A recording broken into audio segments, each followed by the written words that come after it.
प्यार की बीमारी और घर की जिम्मेदारी मेरे दोस्त हमें जीवन में अकेला रहना सिखा देती है। तो चलिए हम लोग आज देखने वाले हैं अपना आज थेल्स प्रमेय। वे सभी 10th के विद्यार्थी एकदम ध्यान से इस क्लास को करेंगे जो 2026 में एग्ज़ाम देने वाले हैं। बच्चों, ये थेल्स प्रमेय आपके एग्ज़ाम के दृष्टिकोण से बहुत महत्वपूर्ण है। आइए हम लोग शुरू करते हैं थेल्स प्रमेय को सिद्ध करना। देखिए हमारा थेल्स प्रमेय क्या कहता है, तो आपके सामने है। यदि किसी त्रिभुज की एक भुजा के समांतर अन्य दो भुजाओं को भिन्न भिन्न बिंदुओं पर प्रतिच्छेद करने के लिए एक सीधी रेखा खींची जाए तो अन्य दो भुजाएं एक ही अनुपात में विभाजित होती है। आप लोगों ने सुन लिया थेल्स प्रमेय। देखिए थेल्स प्रमेय साबित करने के लिए हमें कुछ मूलभूत चीजों को जानना बहुत आवश्यक है। वे क्या हैं, तो आप देखिए ध्यान से सीख लीजिए। पहले देखिए बच्चों, हम लोग कक्षा 9वीं में पढ़े हुए हैं, नहीं पढ़े हैं कोई दिक्कत नहीं है। हम लोग एक पहले से प्रमेय जान रहे हैं। यदि दो रेखाएं आपस में समांतर हो, जानते हैं अच्छी बात है, नहीं जानते हैं अभी से याद करके आप रखिएगा। यदि दो रेखाएं आपस में समांतर हो तो इस परिस्थिति में इस रेखा पर एक आधार लेकर, जैसे आधार हम BC ले लिए, ठीक है। हाँ, तो BC आधार पे हम एक कोई त्रिभुज के निर्माण कर दे जो इन दोनों रेखाओं के अंदर हो, तथा एक अन्य त्रिभुज का निर्माण कर दे। आधार BC ही रहना चाहिए। वही BC आधार पे एक अन्य दूसरी त्रिभुज का निर्माण कर दे जो इन दोनों रेखाओं के अंदर हो, तो इन दोनों त्रिभुजों का क्षेत्रफल आपस में बराबर होता है। जैसे इस त्रिभुज का क्षेत्रफल A है, इस त्रिभुज का क्षेत्रफल B है, तो इन दोनों त्रिभुजों का क्षेत्रफल A बराबर B होता है। ना केवल दो ही गो, हम चाहे तो इसी आधार पे तीसरा कोई त्रिभुज का निर्माण कर दें, हम चाहे तो इसी आधार पे बच्चों चौथा कोई त्रिभुज का निर्माण कर दें। प्रत्येक त्रिभुजों का क्षेत्रफल आपस में बराबर होता है। तो इसको आप एकदम ध्यान में रखिएगा। ये पहला बेसिक है, ठीक है। चलिए दूसरा बेसिक आप देख लीजिए। हम सभी त्रिभुज के अंदर में ऊंचाई को निकालना जान रहे हैं। जैसे हमारे पास कोई न्यून कोण त्रिभुज है। कैसा त्रिभुज है ये?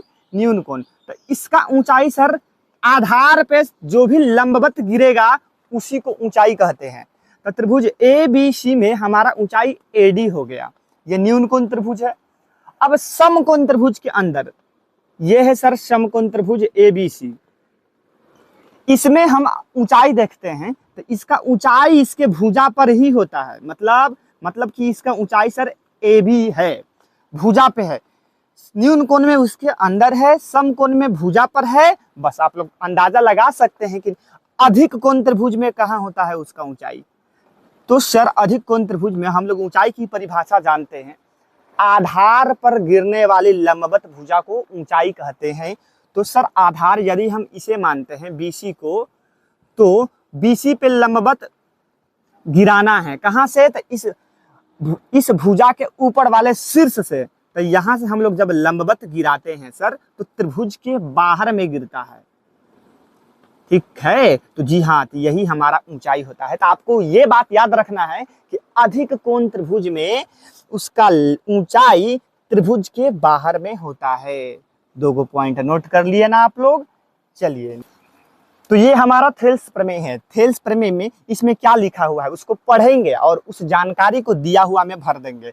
फिर उसमें क्या सिद्ध करना है उसको एक अलग लाइन में लिखेंगे और अपने हम फिर अंत में प्रमाण की ओर बढ़ जाएंगे बच्चों, ठीक है। देखते हैं, इसमें कह रहा है कि एक कोई त्रिभुज है, तो हम मान लेते हैं वो त्रिभुज है सर हमारा ABC। दिया हुआ त्रिभुज कौन सा है? त्रिभुज ABC। उसका हम लोग फिगर भी बना लेते हैं सर। एक त्रिभुज है हमारे पास ABC, ठीक है। हाँ, अब इस त्रिभुज ABC के अंदर एक भुजा के समांतर, आपकी इच्छा, आप कोई भुजा पकड़ सकते हैं। हम अधिकांश रूप से सर नीचे वाली भुजा पकड़ते हैं तो ज्यादा सुंदर लगता है देखने में, आसान भी। तो BC भुजा के समांतर एक अन्य कोई रेखा खींचा गया है जो इस भुजा के अतिरिक्त जो दो भुजा बच रहा है ना भाई, तो BC के अलावा बच रहा है AB और AC। हाँ, तो AB और AC को काटती हुई गुजर रही है। तो BC के समानांतर खींचा गया है D और E। तो यहाँ पे हमें दिया हुआ जानकारी में क्या मिल गया सर? त्रिभुज ABC में ए बी सी में DE समानांतर है हमारा BC के साथ। जी, यही हमें इंफॉर्मेशन दिया हुआ है, कुछ एक्स्ट्रा नहीं किए हैं, पढ़े हैं और लिख दिए हैं। अब साबित क्या करना है, तो उसमें आप पढ़िए। कह रहा है कि ये जो बिंदुएं D और E हैं, ये AB और AC को समान अनुपात में बांट रही है। समान अनुपात का अर्थ हुआ बच्चों AD बटा DB। AD बटा DB ये बराबर है AE बटा EC के साथ। तो यही हमें साबित करना है। ठीक है, चलिए प्रमाण को देखते हैं हम लोग। प्रमाण में हम लोग जब क्या देखेंगे, तो प्रमाण से पहले आपको एक रचना करना है, उस रचना को आपको याद रखना है। ठीक है, वो रचना क्या है, कोई कोई प्रमेय में बाबू रचना करना पड़ जाता है, किसी किसी में नहीं करना रहता है। तो रचना आपको ध्यान में रखना है, एकदम हम ट्रिक से बताएंगे रचना आपको कैसे याद रखना है। रचना में बस यही याद रखिए, दो गो क्रॉस करना है। दो गो क्रॉस के मतलब सर, अरे मतलब कि D को C से मिलाया, E को B से मिलाया, पुनः E से AD पे लंब खींच दिया, ये भी तो क्रॉस से हो रहा है ना। हाँ, और D से AE पर लंब खींच दिया, ये भी तो क्रॉस हुआ। ऊपर में क्रॉस, नीचे में क्रॉस। ये एक रचना है जो आपको याद करके रखना है। ठीक है जी। अब इसका नामकरण कर देंगे सर, तो M, इसका नाम M, इसका नाम N रख दे रहे हैं। चलिए, तो रचना में मैंने क्या किया, D को C से तथा जो की है वही लिख रहे हैं, B को E से मिलाया। ठीक है प्यारे बच्चों, कोई दिक्कत नहीं है सर। आगे D से AC पे लंब खींचा, और वही ना किए हैं, मतलब सर DN, हम ना गणित में लिख देते हैं DN लंब खींच दिए हैं। किस पे, तो AE पे। AE बोलिए, AC बोलिए, बात एक ही है, AE पर। जी सर, और क्या किए हैं, तो और हम सर इधर भी वही काम, EM जो है इसको लंब खींच दिए हैं, किस पे, AD के ऊपर में, AD। तो ये हमारा बच्चों रचना हुआ। अब हम लोग प्रमाण की ओर बढ़ते हैं। तो प्रमाण में कैसे प्रमाणित करेंगे, देखिए प्रमाण, ये हमारा प्रमाण क्या है। तो आपको प्रमाण में बढ़ने के लिए ट्रिक लगाइए, मतलब थोड़ा सा कनेक्ट कीजिए आप एक चीज। हमें साबित क्या करना है, AD बटा DB और AE बटा EC, मतलब उधर AD है इधर AE है बच्चों। तो AD कौन सा त्रिभुज में आ रहा है और DB कौन सा त्रिभुज में आ रहा है, उन दोनों त्रिभुज को पकड़िए आप। सर AD त्रिभुज इसमें आ रहा है, त्रिभुज AE, अरे कौन से में, त्रिभुज ADE में। हाँ जी, और DB, सर DB आ रहा है त्रिभुज इसमें, ये वाला में त्रिभुज में आ रहा है कौन, क्या चीज, तो DB। इसमें DB आ रहा है और इसमें सर AD आ रहा है। तो इन दोनों त्रिभुज का क्षेत्रफल आपको लेके अनुपात ले लेना है। काहे अनुपात सर, अरे क्योंकि यहाँ पे अनुपात लिया हुआ है सर, इसलिए हम लोग अनुपात ले लेंगे, कुछ रटने वाली कोई बात नहीं है यहाँ पे जी। तो हम लोग चलिए सर अनुपात ले लेते हैं, किसका, तो ऊपर वाले त्रिभुज का क्षेत्रफल का। हम लिखेंगे त्रिभुज ADE का क्षेत्रफल, अब बटा में अनुपात, और किसको पकड़ेंगे सर, तो नीचे वाला इस त्रिभुज का BDE, त्रिभुज BDE का क्षेत्रफल, इन दोनों त्रिभुज का क्षेत्रफल का अनुपात लेंगे। तो क्षेत्रफल का फॉर्मूला 1/2 गुना आधार गुना ऊंचाई। जी सर, 1/2 गुना आधार गुना ऊंचाई, इसमें भी वही हो जाएगा सर, 1/2 गुना आधार गुना ऊंचाई। तो आगे बढ़ेंगे सर, 1/2 तक पहले ही कट गया। अब बारी आया इसमें आधार और ऊंचाई को पकड़ने का। तो ADE त्रिभुज में आधार ऊंचाई हमको पकड़ना है। तो सर इस त्रिभुज के अंदर में हम देख रहे हैं, तो आधार हम किसको पकड़े, आधार किसी को पकड़ सकते हैं, जैसे इससे भी पकड़ सकते हैं, इसे भी आधार मान सकते हैं, इसे भी। आप इधर ध्यान से देखिए, एक बार अलग बना दे रहे हैं इसे, ये ADE है। तो आधार बच्चों, आप हमको काम किसका है, तो काम AD का है, इसलिए आधार हम किसको पकड़ेंगे बच्चों, तो आधार हम लोग AD को ले लेंगे। अरे जिसका काम है उसी को न ले जाएंगे, जिसका इंपॉर्टेंट है, महत्वपूर्ण मतलब काम है, उसी को हम पकड़ेंगे सर। तो AD पकड़ेंगे, लाइए। आधार AD हो गया, तो बस आधार की तुलना में हम लोग लंब बता देंगे सर। ये आधार है तो इसका लंब कुछ ऐसे होगा, तो ऐसे इस तरह का आकृति इसमें कौन सा है, ME या EM, तो AD गुना ऊंचाई हो जाएगा EM। अब बटा BDE त्रिभुज के अंदर आइए आप।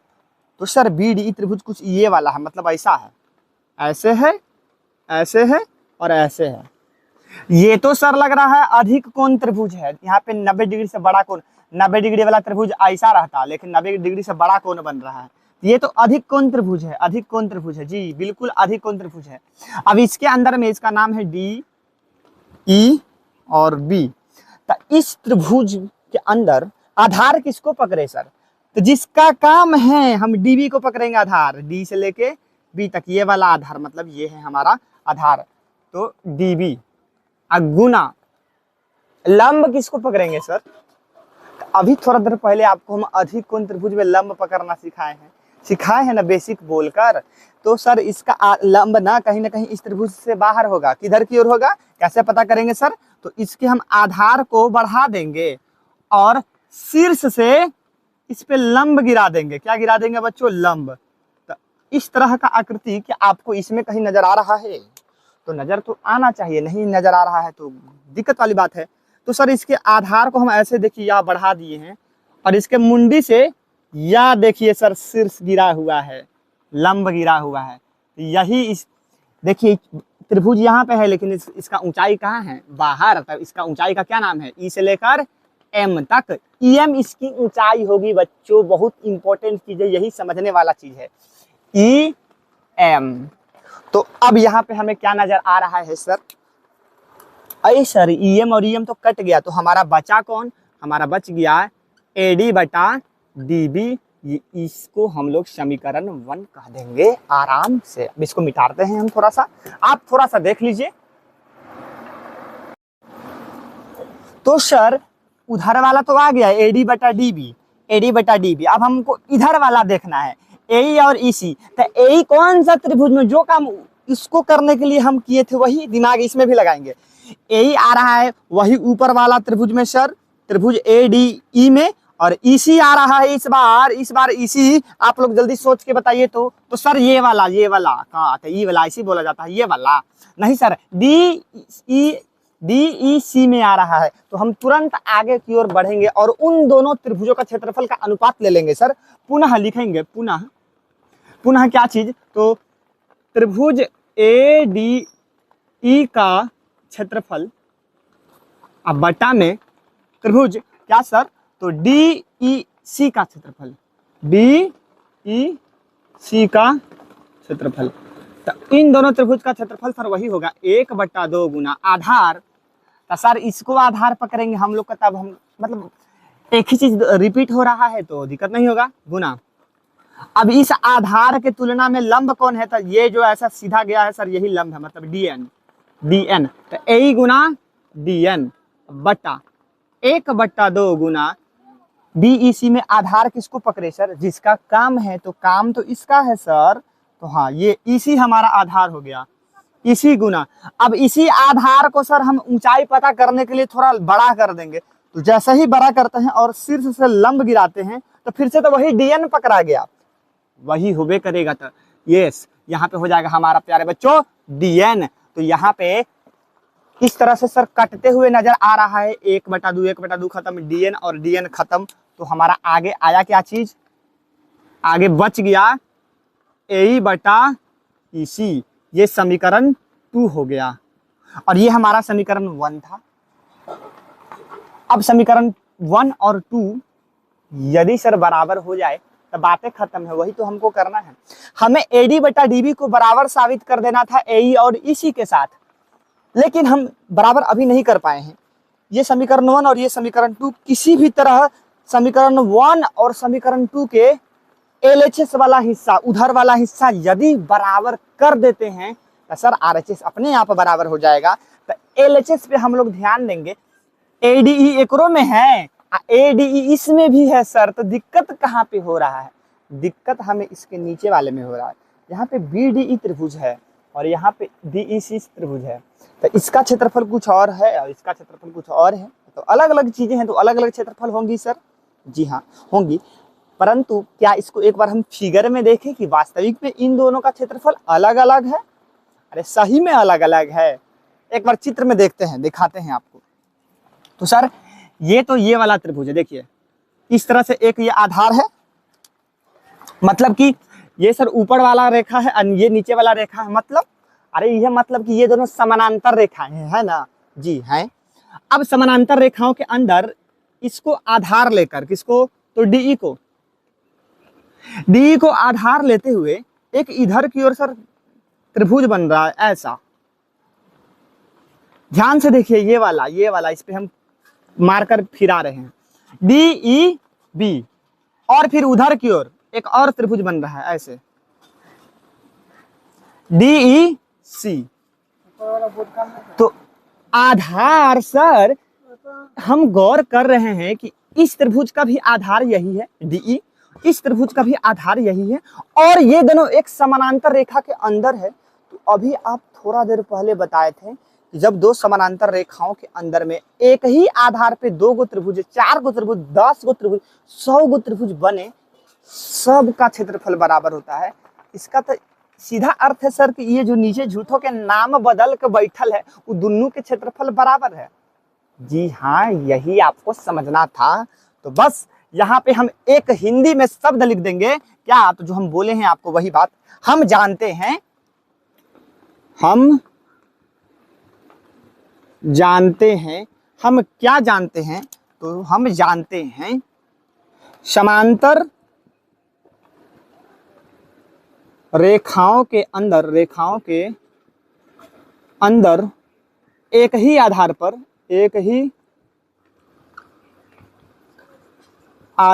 पर बनने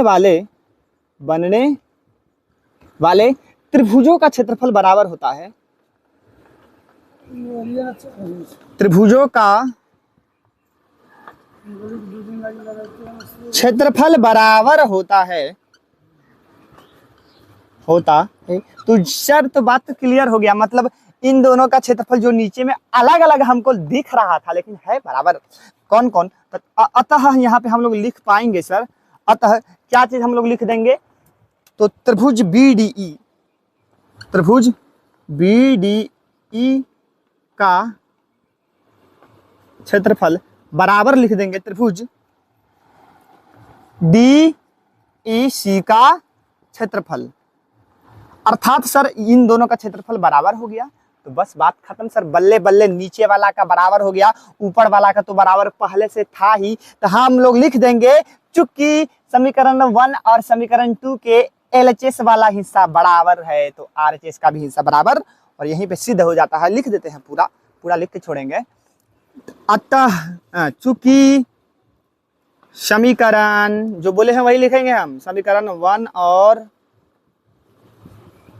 2 का LHS बराबर, अतः बात खत्म। या इसीलिए RHS भी क्या होगा? तो RHS भी बराबर होगा। तो RHS में लिखा हुआ है क्या सर? आखिरकार, तो आखिरकार लिखा हुआ है AD बटा DB बराबर AE बटा EC। ठीक है बच्चों, तो यही हमारा साबित हो जाता है। एक बार इसका हम अब तुरंत क्विक रिवीजन करा देते हैं।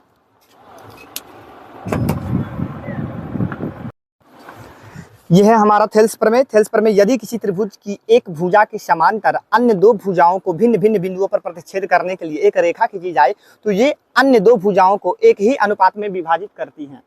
तो यहाँ पे सर एक त्रिभुज है ABC, डी और ई एक समानांतर रेखा बीसी के साथ खींचा गया है, तो आपको प्रूफ करना है एडी बटा डीबी बराबर होता है ए बटा ईसी के साथ। इसको साबित करने के लिए हम एक रचना करते हैं, डी को सी से मिला देते हैं, बी को ई से मिला देते हैं, ई से एडी पे लंब ले जाते हैं, डी से एई पे लंब ले जाते हैं। ठीक है, हाँ। अब प्रमाण देने के लिए सर हम देखते हैं एडी और डीबी को। तो एडी बन रहा था त्रिभुज एडीई में, तो ऊपर लिख देते हैं त्रिभुज एडीई का क्षेत्रफल। अब बटा में डीबी बन रहा था डीबीई में, तो डीबीई का क्षेत्रफल बटा में लिख देते हैं। अब इसका क्षेत्रफल 1/2 गुना आधार गुना ऊंचाई, 1/2 गुना आधार गुना ऊंचाई, 1/2 कट गया।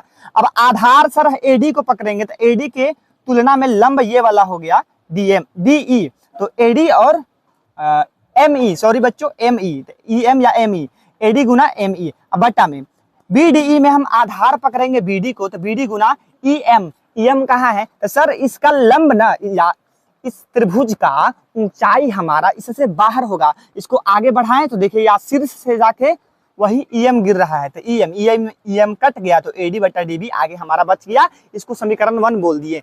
अब उसी तरह सर एई और ईसी लाने के लिए हम उधर देखेंगे, तो एई और ईसी, तो एई सर ऊपर त्रिभुज एडीई में बन रहा है, तो त्रिभुज एडीई को ऊपर अनुपात ले लेंगे इस त्रिभुज का डीईसी के साथ, तो त्रिभुज डीईसी का क्षेत्रफल। अब ऊपर का क्षेत्रफल 1/2 गुना आधार सर वही एई को पकड़ेंगे, और एई की तुलना में लंब हमारा डीएन हो जाएगा, बटा 1/2 गुना आधार सर ईसी को पकड़ेंगे, और ईसी की तुलना में आगे बढ़ेंगे तो वही डीएन हमारा लंब हो जाएगा। डीएन खत्म, 1/2 खत्म, बच गया एई बटा ईसी। ये समीकरण 2 हो गया। समीकरण 1 और समीकरण 2 में हम देखते हैं कि अगर इन दोनों को बराबर कर देते हैं तो साबित हो जाता है। तो बराबर करने के लिए एलएचएस पे नजर दौड़ाते हैं। तो ऊपर में एडी हमारा पहले से था, केवल अंतर था नीचे वाले त्रिभुज के क्षेत्रफल में। तो इन दोनों को हम जब फिगर में देखते हैं तो फिगर में हमें नजर आता है सर बीडीई और डीईसी दोनों में डीई जो आधार है वो उभयनिष्ठ है। इसी आधार पे इधर की ओर एक त्रिभुज और उधर की ओर एक त्रिभुज और एक समानांतर रेखा के अंदर है। अर्थात हम जानते हैं समानांतर रेखाओं के अंदर एक ही आधार पर बनने वाले त्रिभुजों का क्षेत्रफल बराबर होता है। अतः त्रिभुज बीडीई का क्षेत्रफल डीईसी के क्षेत्रफल के साथ तो बराबर है। ये है तो नाम अलग अलग लिखने से क्या फायदा जब क्षेत्रफल बराबर था। जी सर, तो इस तरह से समीकरण 1 और समीकरण 2 का एलएचएस बराबर है, और इधर वाला एलएचएस बराबर है ना, तो आरएचएस भी बराबर होगा। आरएचएस भी क्या होगा बच्चों? तो बराबर होगा। जब आरएचएस बराबर होगा तो एडी बटा डीबी बराबर हो गया ए बटा ईसी के। यही हमारा बच्चों थेल्स प्रमेय है। तो धन्यवाद।